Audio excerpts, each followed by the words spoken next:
ಎಲ್ಲರಿಗೂ ನಮಸ್ಕಾರ. ಕನ್ನಡ ಮಾಣಿಕ್ಯ ಯೂಟ್ಯೂಬ್ ಚಾನಲ್ಗೆ ಸ್ವಾಗತ.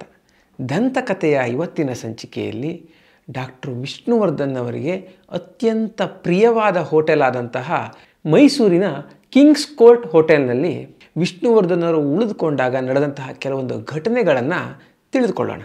ಈ ಮೈಸೂರಿನ ಕಿಂಗ್ಸ್ ಕೋರ್ಟ್ ಹೋಟೆಲ್ನಲ್ಲಿ ತುಂಬ ಮಂದಿ ಸಿನಿಮಾ ನಟರು ಉಳಿದುಕೊಳ್ತಿದ್ರು. ಮಿಥುನ್ ಚಕ್ರವರ್ತಿ ಅವರು ಇರ್ಬೋದು, ರಜನಿಕಾಂತ್ ಅವರು ಇರ್ಬೋದು, ಹೀಗೆ ಹಲವಾರು ಹಿರಿಯರು ಕಿರಿಯರು ಎಲ್ಲ ಸಿನಿಮಾ ನಟರು ಈ ಹೋಟೆಲ್ನಲ್ಲೇ ಉಳಿದುಕೊಳ್ತಿದ್ರು. ಆದರೆ ಈ ಹೋಟೆಲ್ಗೆ ಒಂದು ಖ್ಯಾತಿ ಇರೋದು ವಿಷ್ಣುವರ್ಧನ್ ಅವರು ಉಳಿದುಕೊಳ್ಳೋ ಹೋಟೆಲ್ ಅಂತ. ವಿಷ್ಣುವರ್ಧನ್ ಅವರು ಮೈಸೂರಿಗೆ ಬಂದರು ಅಂದರೆ ಇದೇ ಹೋಟೆಲ್ನಲ್ಲೇ ಉಳಿದುಕೊಳ್ತಿದ್ರು.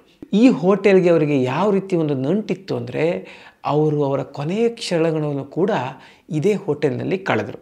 ಈ ಹೋಟೆಲ್ನ 335 ಹಾಗೂ 334ನೇ ನಂಬರಿನ ರೂಮ್ಗಳು ವಿಷ್ಣುವರ್ಧನ್ ಅವರ ಒಂದು ಫೇವರೇಟ್ ರೂಮ್ಗಳಾಗಿದ್ದವು. ಅವರು ಯಾವಾಗಲೇ ಬಂದರೂ ಇದೇ ರೂಮ್ಗಳಲ್ಲಿ ತಂಗುತ್ತಿದ್ದರು.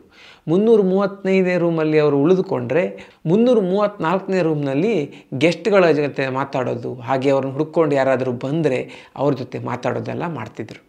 ಹಾಗೆಯೇ ಈ ಹೋಟೆಲ್ನಲ್ಲಿ ವಿಷ್ಣುವರ್ಧನ್ ಅವರು ತಮ್ಮ ಆಪ್ತರ ಜೊತೆ ಹಲವಾರು ಬಾರಿ ಹುಟ್ಟುಹಬ್ಬವನ್ನು ಆಚರಿಸ್ಕೊಂಡಿದ್ದಾರೆ. ಈ ಹೋಟೆಲ್ನಲ್ಲಿ ಹಲವಾರು ವರ್ಷಗಳಿಂದ ಬೆಲ್ ಬಾಯ್ ಆಗಿ ಕೆಲಸ ಮಾಡ್ತಿದ್ದಂತಹ ಶ್ರೀನಿವಾಸ್ ಅವರು ವಿಷ್ಣುವರ್ಧನ್ ಅವರು ಮೈಸೂರಿಗೆ ಬಂದಾಗ ಈ ಹೋಟೆಲ್ನಲ್ಲಿ ಇದ್ದಾಗ ಯಾವ್ಯಾವ ಘಟನೆಗಳಾಗಿವೆ ಅಂತ ಒಂದೆರಡು ಘಟನೆಗಳನ್ನು ಹೇಳ್ತಾರೆ.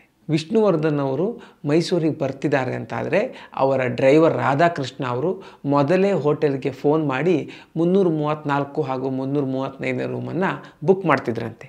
ವಿಷ್ಣುವರ್ಧನ್ ಅವರು 335ನೇ ರೂಮಲ್ಲಿ ಉಳಿದುಕೊಂಡ್ರೆ 334ನೇ ರೂಮಲ್ಲಿ ಯೋಗ ಪೂಜೆ ಇದೆಲ್ಲ ಮಾಡ್ತಿದ್ರಂತೆ. ಹಾಗೆಯೇ ವಿಷ್ಣುವರ್ಧನ್ ಅವರು ಬರ್ತಿದ್ದಾರೆ ಅಂದರೆ ಅಲ್ಲಿನ ಹೋಟೆಲ್ ಸಿಬ್ಬಂದಿಗಳಿಗೆ ಏನೋ ಒಂದು ಖುಷಿ. ವಿಷ್ಣುವರ್ಧನ್ ಅವರು ದೊಡ್ಡ ಸಿನಿಮಾ ನಟರು ಅನ್ನೋದು ಒಂದಾದರೆ, ಇನ್ನೊಂದು ಕಡೆ ವಿಷ್ಣುವರ್ಧನ್ ಅವರು ಯಾವಾಗಲೂ ಹೋಟೆಲ್ಗೆ ಬಂದರೂ ಅಲ್ಲಿಯ ಸಿಬ್ಬಂದಿಗಳನ್ನು ತುಂಬ ಚೆನ್ನಾಗಿ ಮಾತನಾಡಿಸಿ ಅವ್ರ ಜೊತೆ ಒಂದು ಉತ್ತಮ ವ್ಯವಹಾರ ಇಟ್ಕೊಂಡಿದ್ರಂತೆ. ಈ ಶ್ರೀನಿವಾಸ್ ಅವರು ಕೂಡ ತುಂಬ ವರ್ಷಗಳಿಂದ ಬೆಲ್ ಬಾಯ್ ಆಗಿರೋದ್ರಿಂದ ವಿಷ್ಣುವರ್ಧನ್ ಅವರು ಬಂದಾಗ ಅವ್ರನ್ನ ರಿಸೀವ್ ಮಾಡೋದು ಇವರೇ ಆಗಿದ್ದರಂತೆ.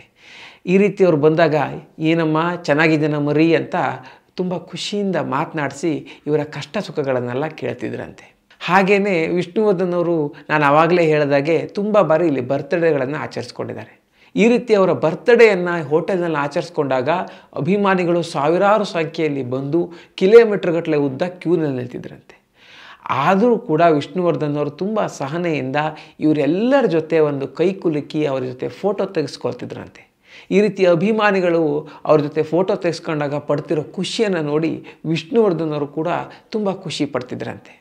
ಇನ್ನು ವಿಷ್ಣುವರ್ಧನ್ ಅವರು ಒಮ್ಮೆ ಇಲ್ಲಿದ್ದಾಗ ಒಬ್ಬ ಹಣ್ಣು ಮುದುಕಿ ವಿಷ್ಣುವರ್ಧನ್ ಅವ್ರನ್ನ ಭೇಟಿ ಮಾಡಬೇಕು ಅಂತ ಬಂದ್ರಂತೆ. ಬಂದ್ಬಿಟ್ಟು ನನಗೆ ಮನೆಯಿಂದ ಆಚೆ ಹಾಕಿಬಿಟ್ಟಿದ್ದಾರೆ, ಏನು ಮಾಡಬೇಕು ಅಂತ ತೋಚ್ತಿಲ್ಲ, ಏನಾದರೂ ಸಹಾಯ ಮಾಡ್ಬೋದಾ ಅಂತ ಕೇಳಿದ್ರಂತೆ. ಆಗ ವಿಷ್ಣುವರ್ಧನ್ ಅವರು ಒಂದು ಹಣದ ಕಂತೆಯನ್ನು ಆ ಅಜ್ಜಿಗೆ ಕೊಟ್ಟು, ಅಜ್ಜಿ ಈ ಹಣದಿಂದ ನೀವು ಹಣ್ಣಿನ ವ್ಯಾಪಾರವನ್ನು ಶುರು ಮಾಡಿ, ಹಣ್ಣಿನ ಅಂಗಡಿಯನ್ನು ಇಟ್ಕೊಳ್ಳಿ, ಅದರ ಬಂದಿರೋ ದುಡ್ಡಿಂದ ನಿಮ್ಮ ಜೀವನವೂ ಸಾಗುತ್ತೆ, ಯಾವುದೇ ರೀತಿ ಸಮಸ್ಯೆ ಆಗಲ್ಲ ಅಂತ ಅಂದ್ಕೊಂಡಿದ್ದೀನಿ, ನಿಮ್ಗೆ ಒಳ್ಳೆಯದಾಗಲಿ ಅಂತ ಆ ಅಜ್ಜಿಯ ಕೈಗೆ ಹಣದ ಕಂತೆಯನ್ನು ಕೊಟ್ಟರಂತೆ. ಹಾಗೆಯೇ ತುಂಬ ಮಂದಿ ನಮಗೆ ಅನಾರೋಗ್ಯದ ಸಮಸ್ಯೆ ಇದೆ, ಈ ರೀತಿ ಸಮಸ್ಯೆ ಇದೆ, ಹಾಗೆ ಹೀಗೆ ಅಂತ ಹೇಳಿಕೊಂಡು ವಿಷ್ಣುವರ್ಧನ್ ಅವ್ರನ್ನ ಭೇಟಿ ಮಾಡಲಿಕ್ಕೆ ಬರ್ತಿದ್ದಂತೆ. ಈ ರೀತಿ ಅನಾರೋಗ್ಯದ ಸಮಸ್ಯೆ ಇರೋರನ್ನೆಲ್ಲ ರಾಧಾಕೃಷ್ಣ ಅವ್ರ ಹತ್ರ ಮಾತನಾಡಿ ಅಪೋಲೋ ಹಾಸ್ಪಿಟ್ಲಿಗೆ ಕಳಿಸ್ತಿದ್ರಂತೆ. ಅವರ ಖರ್ಚು ವೆಚ್ಚ ಎಲ್ಲ ವಿಷ್ಣುವರ್ಧನ್ ಅವರೇ ನೋಡ್ಕೊಳ್ತಿದ್ರಂತೆ. ಈ ರೀತಿ ಹೆಲ್ಪು ಅಂತ ಕೇಳ್ಕೊಂಡು ಬಂದವರಿಗೆ ಸುಮ್ಮನೆ ಹಣ ಕೊಡೋ ಬದಲು ಅವರಿಗೆ ಯಾವ ಒಂದು ಯೋಗ್ಯವಾದ ಸಹಾಯವನ್ನು ಮಾಡಿದರೆ ಜೀವನದಲ್ಲಿ ಮುಂದೆ ಒಳ್ಳೆಯದಾಗತ್ತೆ ಅನ್ನೋದನ್ನು ವಿಚಾರ ಮಾಡಿ ವಿಷ್ಣುವರ್ಧನ್ ಅವರು ತಮ್ಮ ಕೈಲಾದ ಸಹಾಯವನ್ನು ಮಾಡ್ತಿದ್ರು. ಇನ್ನೊಮ್ಮೆ ಚಾಮರಾಜನಗರದಿಂದ ಒಬ್ಬ ಬಂದಿದ್ದಂತೆ.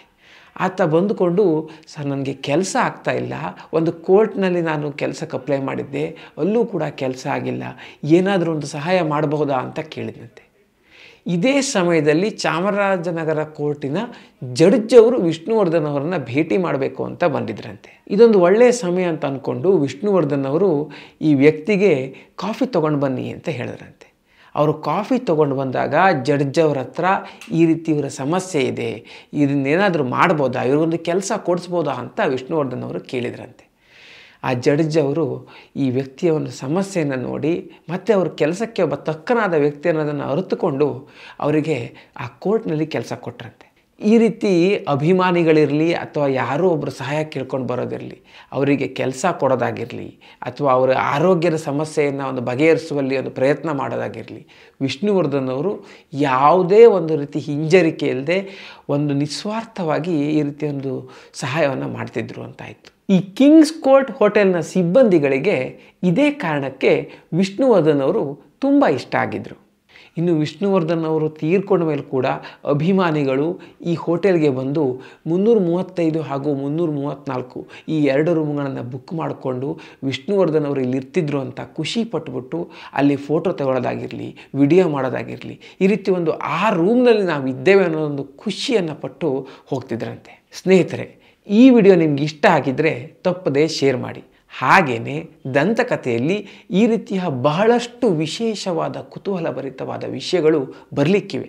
ಅವನ್ನು ಮಿಸ್ ಮಾಡ್ಕೋಬಾರ್ದು ಅಂತಿದ್ದರೆ ನಮ್ಮ ಕನ್ನಡ ಮಾಣಿಕ್ಯ ಯೂಟ್ಯೂಬ್ ಚಾನಲ್ಗೆ ತಪ್ಪದೇ ಸಬ್ಸ್ಕ್ರೈಬ್ ಮಾಡಿ.